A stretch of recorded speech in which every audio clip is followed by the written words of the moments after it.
Bonjour maître, j'espère que vous allez bien.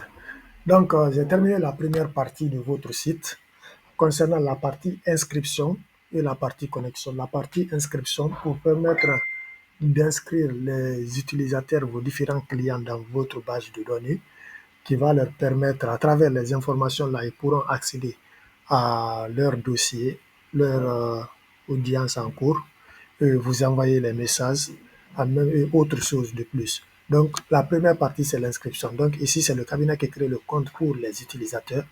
Donc, ils mettent ici le nom. Je mets par exemple TTT. Au hasard, je mets une adresse mail. Donc, l'adresse mail est là. Je mets le mot de passe. 1, 2, 3, 4, 5, 6.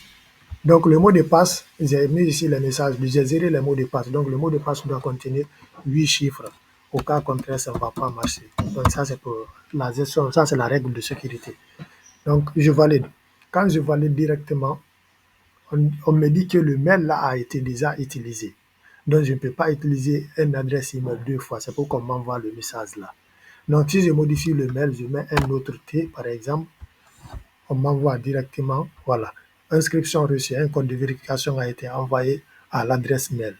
Donc, je vais aller dans ma boîte mail, ouvrir et prendre le code qu'ils m'ont envoyé. Mais comme c'est une adresse mail au hasard, je vais venir dans la base de données pour récupérer l'adresse mail. Moi, je viens dans la base de données parce que j'ai pas le mail j'ai pas le mail connecté à mon téléphone, mais si l'utilisateur, lui, il aura son mail connecté dans son téléphone, il ouvre tout simplement, puis il récupère le mail. Donc, ce que je viens d'enregistrer, le nom est là, Tititi Mamata. Donc, c'est le code là. C'est le code là qui sera envoyé à l'utilisateur dans sa boîte mail. Mais nous, comme on n'a pas ça, on a notre base de données, on gère tout ici. Maintenant, je viens pour mettre le mot de passe ici. Puis je valide. Quand il valide directement, le mail vérifié avec succès. Quand il valide directement, il sera dirigé vers la page de connexion. Au niveau de la page de connexion, il met ses informations aussi, son adresse mail et son mot de passe. Mais moi, comme je ne retiens pas l'adresse mail, toujours je viens dans la base de données, je récupère son adresse mail. Après, j'enlève l'ancien, je mets le nouveau et je mets le mot de passe 1, 2, 3, 4, 5, 6, 7. Je mets par exemple 7 pour vous montrer l'erreur. Donc ici aussi, il y a une erreur. On dit le mot de passe doit contenir 8 caractères. Donc je le complète. Ou bien je mets un mauvais. Donc échec de connexion, ça c'est un mauvais mot de passe. Donc je valide maintenant avec le bon mot de passe et c'est bon. Donc c'est ce que j'ai eu à faire d'abord, l'inscription et la connexion. Maintenant, je fais aussi la gestion de sécurité, des logs, les connecter, tout ce que les utilisateurs ont fait. Mais ça, d'abord, on laisse ça. C'était simplement vous présenter la partie inscription et connexion. Là, et déconnexion. Je peux cliquer ici. Quand le client termine, il peut cliquer pour se déconnecter.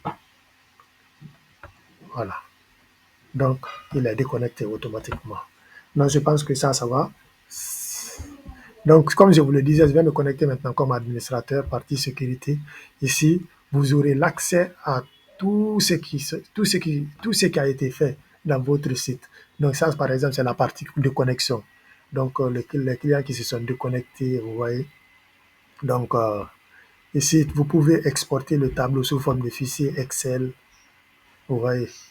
Donc, ça, c'est les tokens, les gens qui se sont déconnectés. Mais ça, vous n'allez pas comprendre. Ça, c'est les utilisateurs. Donc, s'il y a un utilisateur, par exemple, qui fait des manipulations bizarres dans votre site, ou bien vous voulez le bloquer accès, c'est la page, c'est la partie utilisateur ici que vous allez venir cliquer sur désactiver. Quand vous cliquez sur désactiver, en tant que vous n'activez pas, le client ne pourra jamais se connecter. Par exemple, je vais désactiver l'utilisateur là, l'utilisateur que nous venons de créer. Son nom, c'est quoi même? Il est où? On vient de créer l'utilisateur là. Souman. Voilà. Je pense que. Oui. Ok, comment ça arrive? Voilà, c'est Mamat. Voilà. On va déconnecter l'utilisateur là. Il est là, c'est lui que nous venons de créer.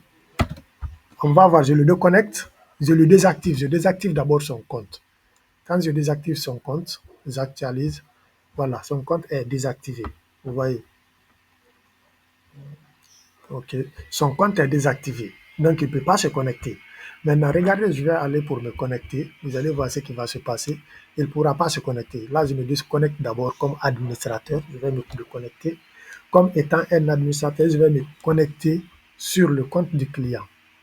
Le client qui a un compte chez nous, comme nous l'avons déconnecté. Je me connecte. Il ne pourra pas se connecter, à cette connexion. Donc, c'est ça, j'ai géré la gestion des erreurs et des utilisateurs. Donc, c'était une petite partie, donc la première. Et la suite encore, je vais continuer à travailler là-dessus. Merci, c'était juste pour vous faire un compte rendu de la situation. Malheureusement, vous ne comprenez pas tout ce que je dis.